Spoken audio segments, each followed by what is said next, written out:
Há outro ponto extraordinariamente importante que se prende com o estado de maturidade das tecnologias. Ok, o que é que acontece a nós europeus?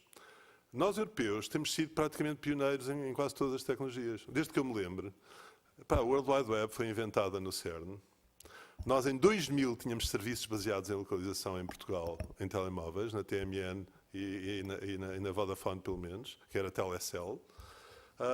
Nós, basicamente, há 20 anos trabalhávamos em realidade virtual e em realidade aumentada. E é muito curioso, porque, basicamente, eu agora que tenho estado mais ligado ao setor empresarial, se nós olharmos para 2010, a maior parte das empresas líderes no mundo em realidade aumentada eram europeias. Os Estados Unidos estavam extraordinariamente atrasados. Mas o que é que se via se nós olhássemos para a propriedade intelectual? Víamos que a Apple já estava a comprar patentes, que a Microsoft já estava a comprar patentes, os japoneses patenteiam sempre tudo, a Canon tinha o maior número de patentes, e eles nem sequer tinham essa área.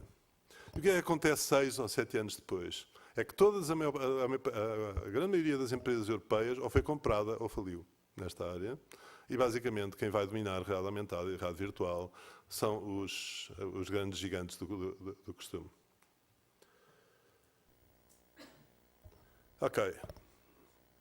Em relação aos próximos 10 anos, e olhando muito para a lógica do .NET, se nós olharmos para a parte dos dados, há várias transformações que se prendem muito com a disponibilidade de sensores. Nós já falámos aqui nos sensores que os cidadãos podem usar, mas de facto, nesta altura, há sensores 3D, há uma proliferação de câmaras com imagens 360, e depois há algo que eu penso que a informação geográfica tradicional ainda não está atenta, mas se forem ali ao Web Summit, há inúmeras firmas nesta área que têm a ver com os emissores de rádio, os beacons.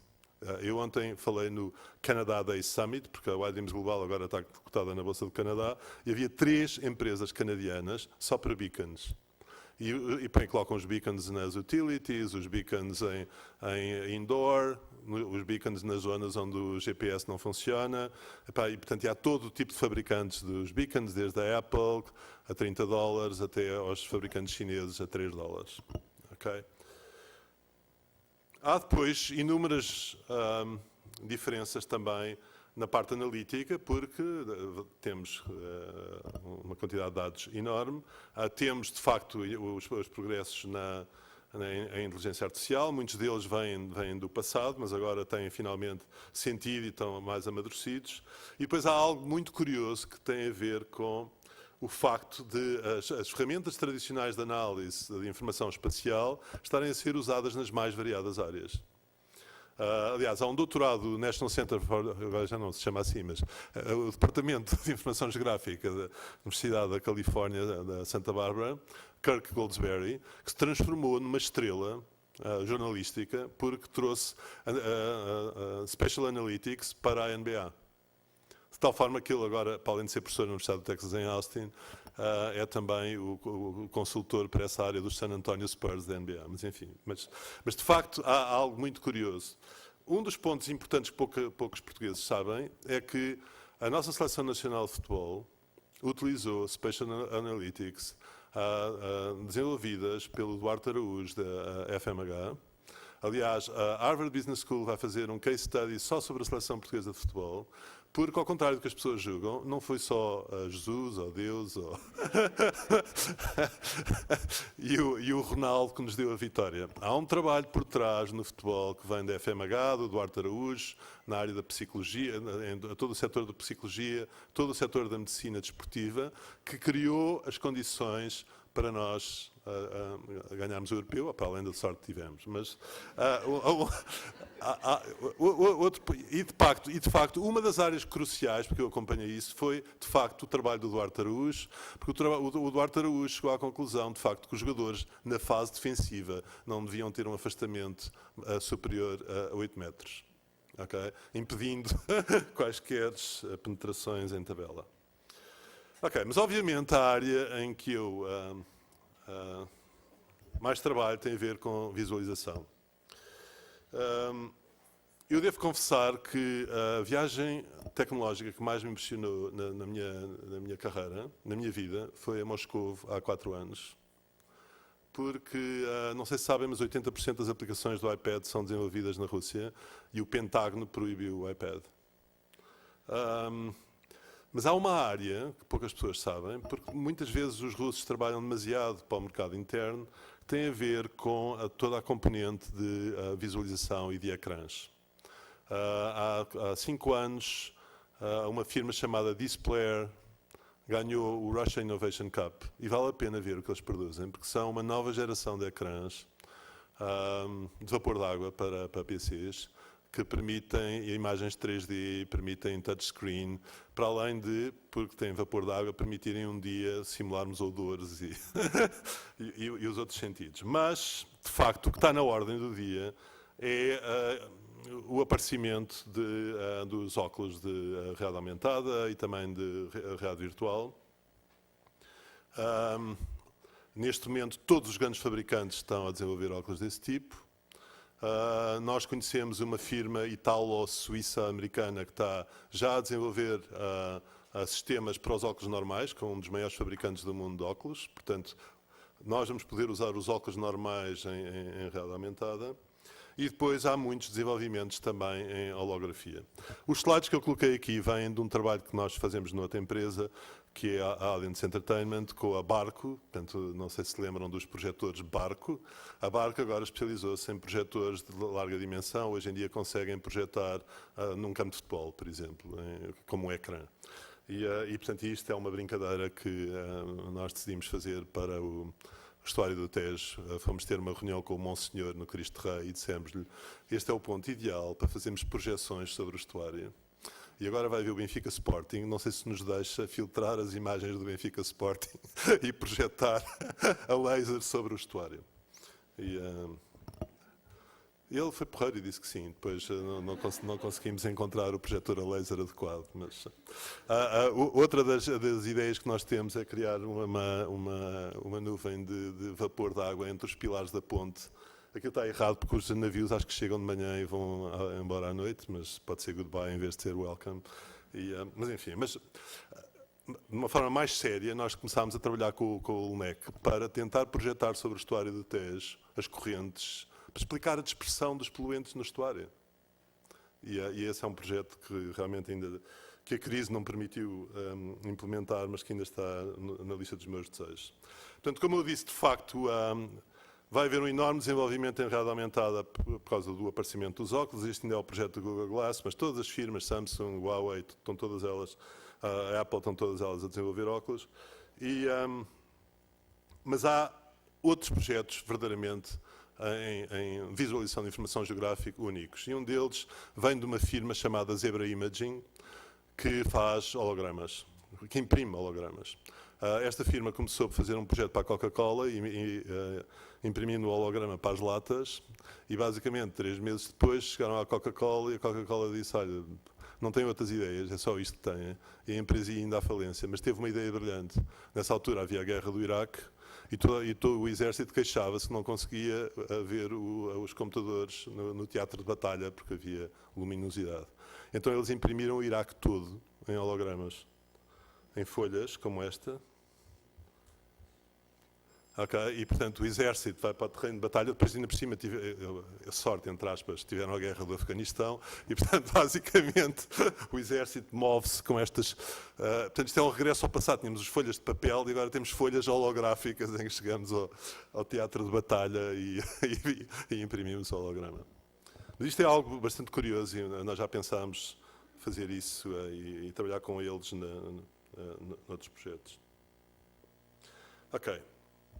E, de facto, se há uma área que vai explodir, se calhar não com a dimensão de realidade aumentada, que é móvel, mas sobretudo para a visualização e funções profissionais, é a realidade virtual.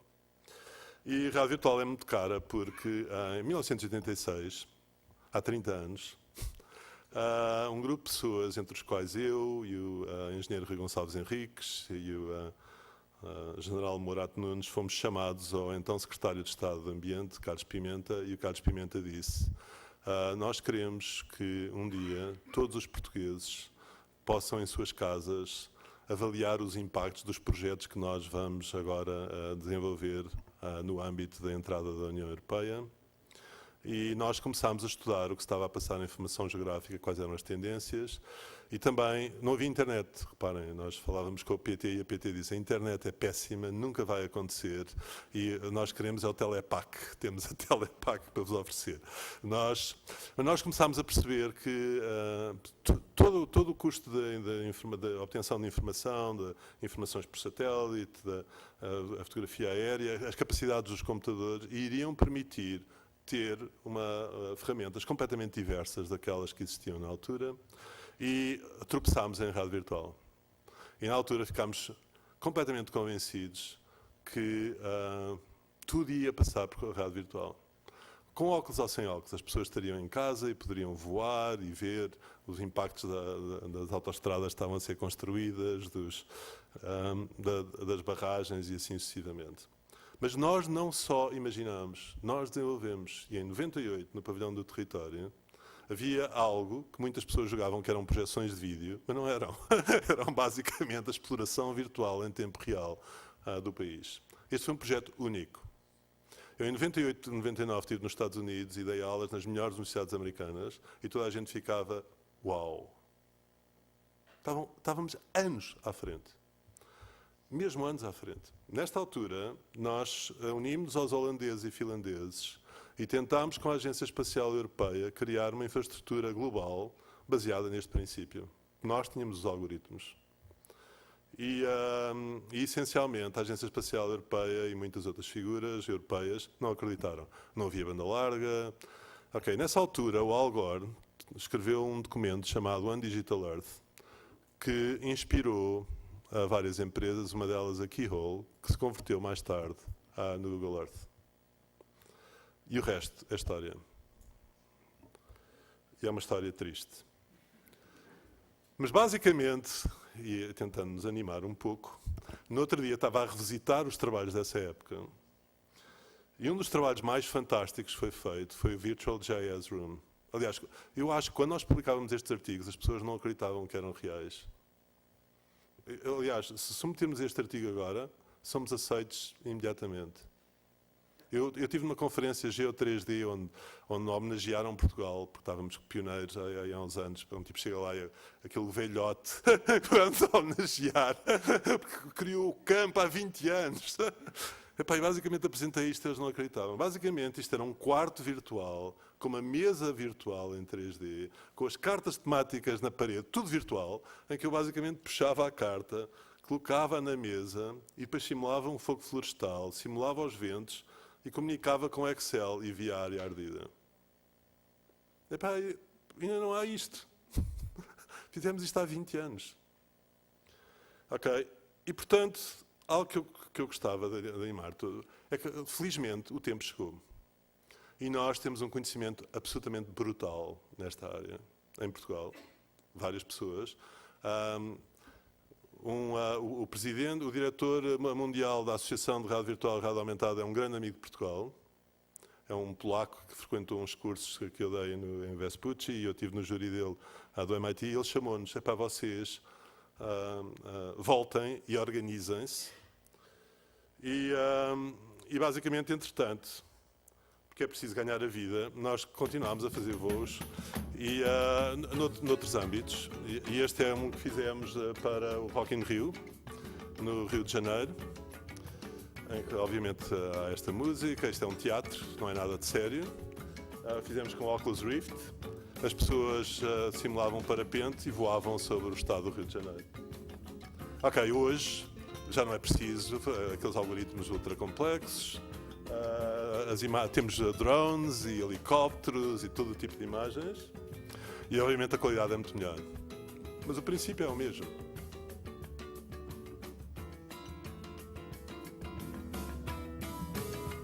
Ok, agora fizemos vários projetos para as Olimpíadas.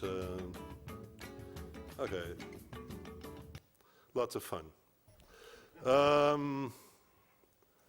O que eu acho sobre as infraestruturas espaciais é que nós vamos converter as infraestruturas espaciais, para além de todo o trabalho de background, e eu hoje ouvi que esse trabalho está a ser feito nas mais variadas instituições.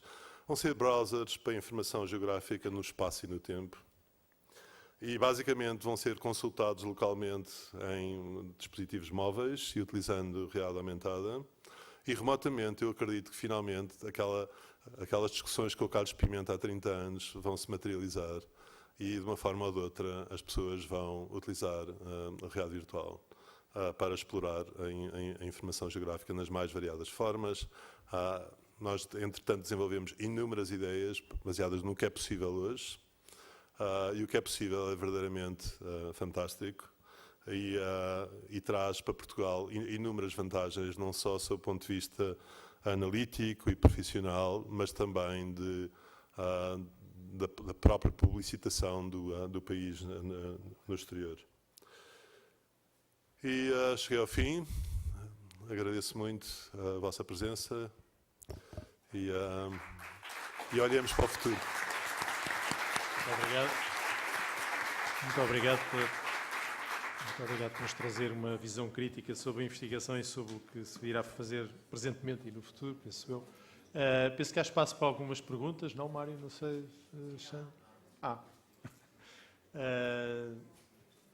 Chamo a plateia agora a intervir. Se alguém tem alguma questão a colocar a qualquer dos três oradores.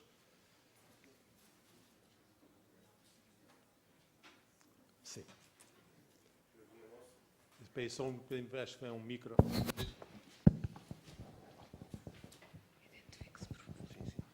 Joaquim Alonso, portanto, do Instituto Politécnico Viana do Castelo.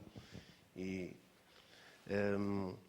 antes de mais nada, três excelentes comunicações, muito diferentes, mas todas elas altamente inspiradoras.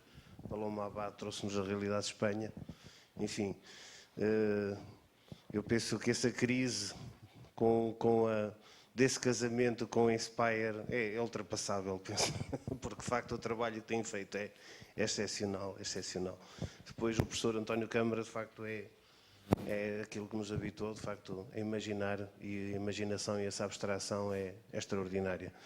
Mas a minha questão era para a professora Cidália Fonte.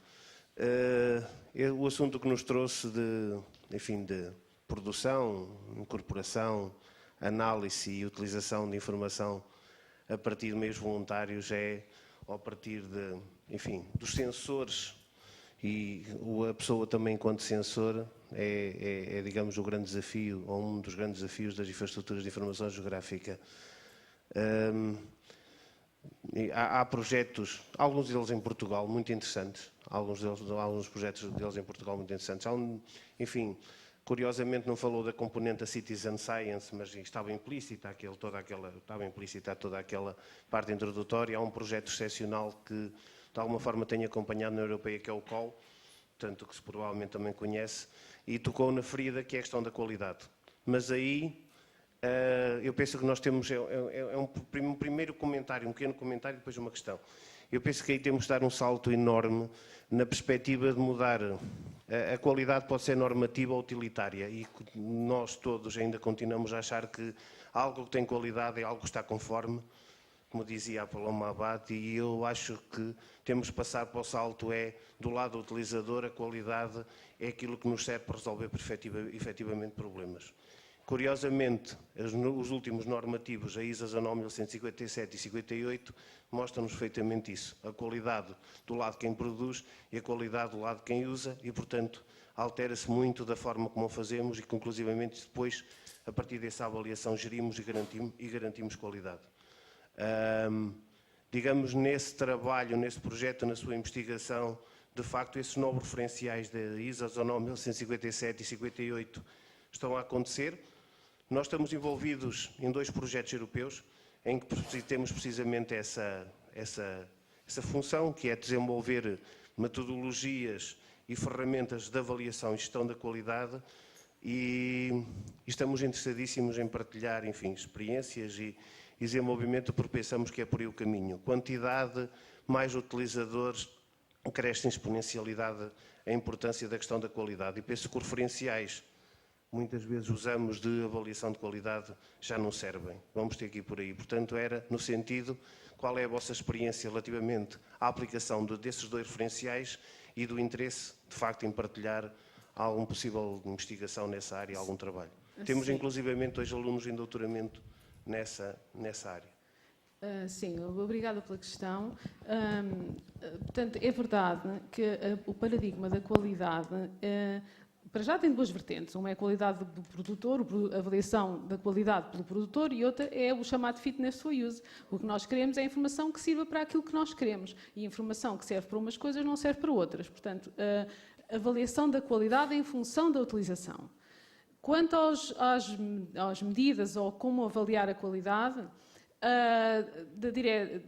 das medidas ISO de avaliação de qualidade, algumas delas podem ser aplicadas de uma forma relativamente fácil à informação voluntária, apesar de que há tantos tipos de informação voluntária que temos que ver do que é que estamos a falar, mas há novas medidas que têm que ser desenvolvidas claramente, porque é preciso, com a grande quantidade de dados, todos eles georreferenciados, tudo isto pode ser combinado de outras formas e, portanto, nós estamos a trabalhar para desenvolver novos indicadores de qualidade que não são exatidão, que são fiabilidade.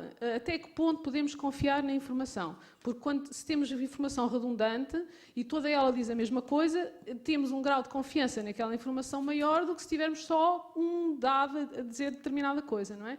Portanto, há uma grande quantidade de informação e nós estamos a trabalhar precisamente para ver como adaptar as medidas de qualidade existentes no ISO a dados voluntários e que tipo novos de medidas ou de indicadores é que nós podemos desenvolver e aí, claro, isso tudo E tem outra questão.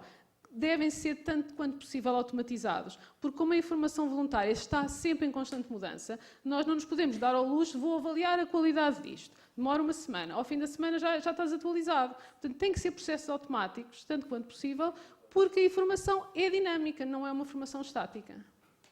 Não sei se respondi. Claro que podemos conversar depois. Muito bem, muito obrigado. Alguma questão mais para... Marco? É uma pergunta para o Câmara. Há muitos anos, em 85, vocês começaram a pensar, tu e o Gonçalo Rodrigues, e o Mourado Tunes começaram a pensar no SNIG. Na altura ainda não se falava em modelos de dados, ainda não se falava em serviços, ainda não se falava em metadados. Isso tudo surgiu mais tarde, 20 anos depois, na Europa, na diretiva Inspire. E a minha pergunta agora é, tu vieste aqui apresentar, dizer que vamos ter novas formas de visualização da informação geográfica, e a pergunta é, tu pensas que isso pode implicar mudanças na forma como a informação geográfica está estruturada? Ou seja, nós agora andamos a fazer um esforço enorme para que aquilo que vocês pensaram há 20 anos atrás possa ser implementado. Agora já se pensa como é que nós, se calhar, podemos daqui a 10 anos começar a ver a informação geográfica. Isso vai implicar mudanças na estrutura da informação? Não, não acho. Basicamente, aliás, foi por isso que eu dividi entre Data Layer, Analytic Layer e Presentation Layer. O que nós estamos a falar aqui é a apresentação vai ser distinta. Agora, todo este trabalho é um trabalho, é como criar as fundações. Portanto, criaram-se as fundações e agora, no final, vai haver uma interface para os utilizadores e para distinta, porque pura e simplesmente vai haver uma pressão enorme, em vários sentidos, para utilizar a rede aumentada, a rede virtual e assim sucessivamente. Agora, todo este trabalho é válido. Nada do que eu disse vai contra o trabalho. Agora, a questão toda aqui é que é preciso ter um cuidado que tem a ver com o facto de, no fundo, o que nós temos na Europa é que temos várias instituições estatais, e depois, obviamente, nos Estados Unidos há várias instituições estatais, mas há os gigantes empresariais que têm dezenas de milhares de milhões para investir. Okay? Portanto, se nós olharmos para o que o Google já investiu em informação geográfica, muito provavelmente é o somatório dos orçamentos de todas as instituições de informação geográfica no globo. Portanto, eu acho que eu não estou bem ciente se há um diálogo entre as instituições estatais e os Googles e os Apples da vida, porque basicamente eu acho que devia haver. Porque basicamente podia haver coordenação e haver conjugação de esforços e não o que poderá vir a acontecer, simplesmente eles comerem.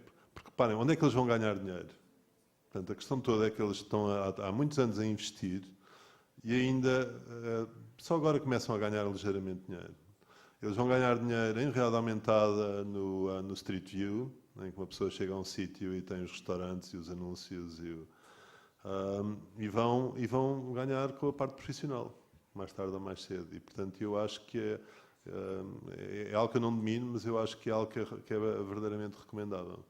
Curiosamente, há 2 portugueses que eram de ambiente em funções de destaque no Google neste momento e que foram promovidos, embora em áreas diferentes, e eu tenho-os contactado. E, por exemplo, em relação ao Google, de facto, há contactos ótimos. Há o Marco André, que é diretor de produtos globais, e a Inês Sousa, que é a diretora para ambiente. E eles estão perfeitamente abertos a estabelecer relações. Eu acho que é um ponto positivo, porque eu acho que todas estas empresas, é curioso porque a Microsoft é evil, a Facebook é mau, e os únicos que dizem que não são maus, não dizem que são bons, dizem que não são maus, são o Google. E, de facto, todas estas empresas, a Apple, Facebook, eu acho que a mais aberta e aquela que vale a pena conversar é o Google, porque todos os outros são o capitalismo na sua expressão mais dominadora e ao mesmo tempo aterradora que existe.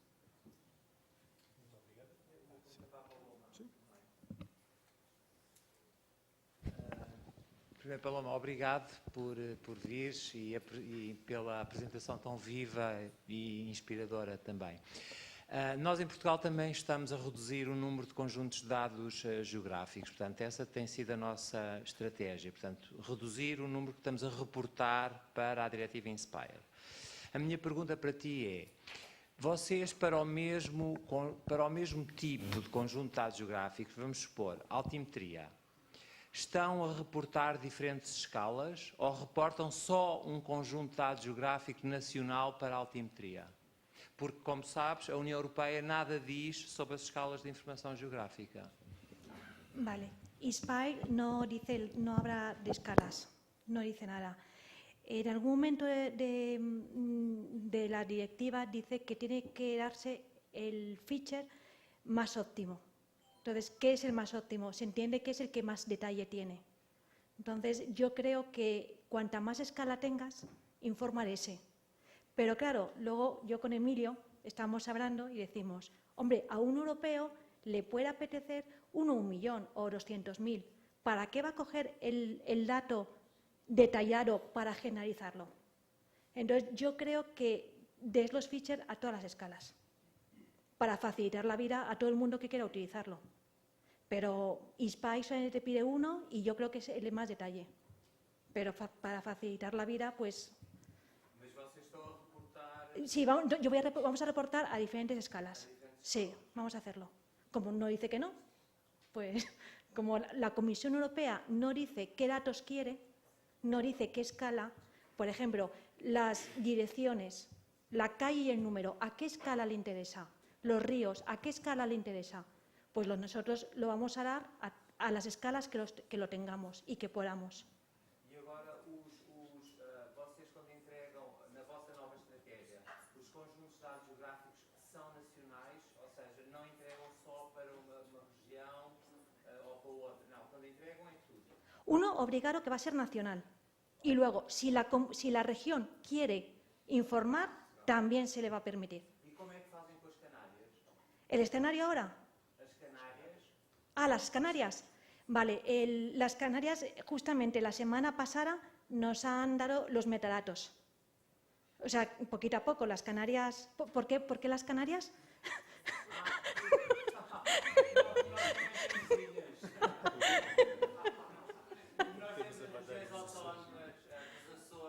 Ah, vale.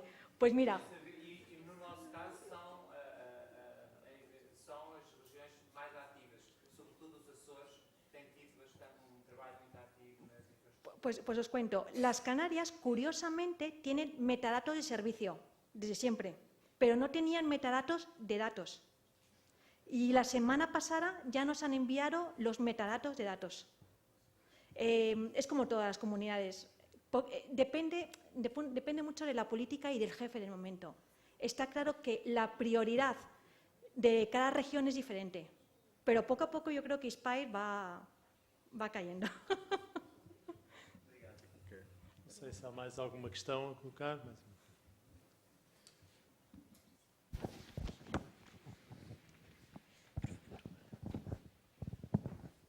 Boa noite, Artur Gil.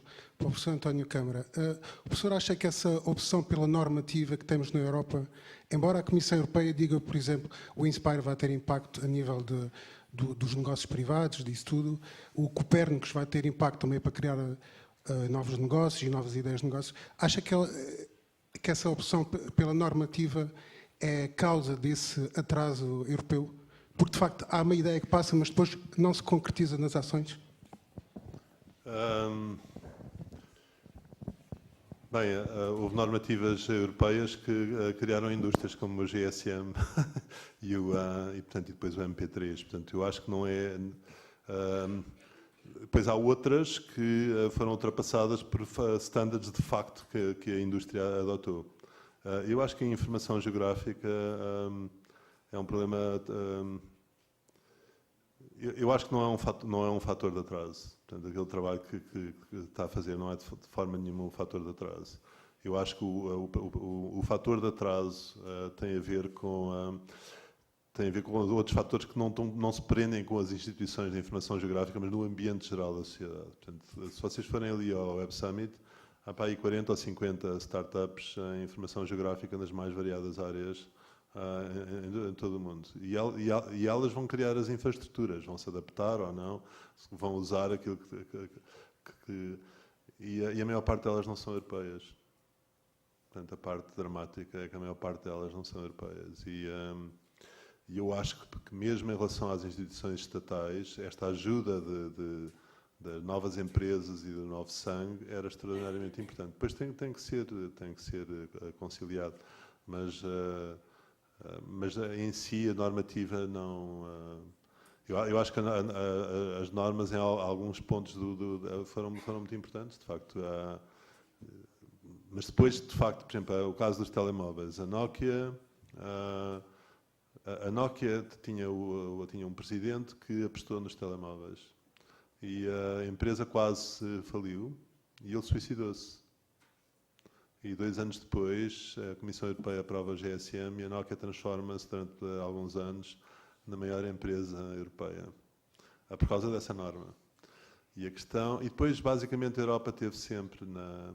nunca foi o problema das normas. O problema na Nokia foi um problema que acontece em muitas empresas europeias e aconteceu em quase todas as empresas grandes portuguesas, é que é muito curioso, porque no European Institute of Technology isso foi analisado e o antigo chairman da Ericsson deu uma apresentação fantástica. E ele dizia que o problema é que, quando essas empresas surgem e crescem, a maior parte dos líderes eram pessoas que tinham a paixão pela empresa, pelo criar os produtos das empresas. E muitos desses produtos eram criados em o que eles chamam Skunkworks. São projetos que não são instituídos, são projetos que muitas vezes ao final do dia, portanto, criaram-se este espírito. E o que aconteceu, por exemplo, na Nokia e na Ericsson, e aconteceu em todas as empresas portuguesas, é que a partir de uma certa altura, os investidores nacionais e aqueles que criaram as empresas não tinham dinheiro suficiente para os aumentos de capital, que eram necessários, porque as empresas transformaram-se em empresas globais. E basicamente nesta altura vêm os fundos internacionais, nomeadamente os fundos americanos, que cortam pela raiz a possibilidade de fazer skunkworks. E ele dizia isso. A Ericsson, a Nokia, todas estas empresas perderam, porque a partir de uma certa altura já não havia espaço, ninguém deixava um engenheiro maluco fazer qualquer coisa. Por exemplo, o Skype foi criado, neste grupo da European Institute of Technology estava um dos fundadores do Skype. A história é muito curiosa porque faz lembrar a PT. Basicamente, a PT da Estónia tinha um grupo de investigação incrivelmente ativo. E desse grupo saíram, basicamente, os fundamentos do Skype. E eles tinham um diretor de investigação e, portanto, a Estónia estava a pensar, ok, nós agora vamos lançar isto para o mundo inteiro. E basicamente houve este problema da entrada de acionistas, entrou uma nova administração que chegou ao departamento de investigação e fechou, despediu-os todos. E, portanto, eles saíram e uniram-se aos suecos para arranjaram capital e fizeram o Skype. E depois venderam e ficaram bilionários. Ora, muito bem. Eu penso que podemos dar por encerrado. Quero, antes, agradecer aos oradores as excelentes apresentações que nos trouxeram aqui e à assistência também. A conferência segue amanhã às 9 da manhã. Não é? Pronto, muito obrigado a todos e muito boa tarde.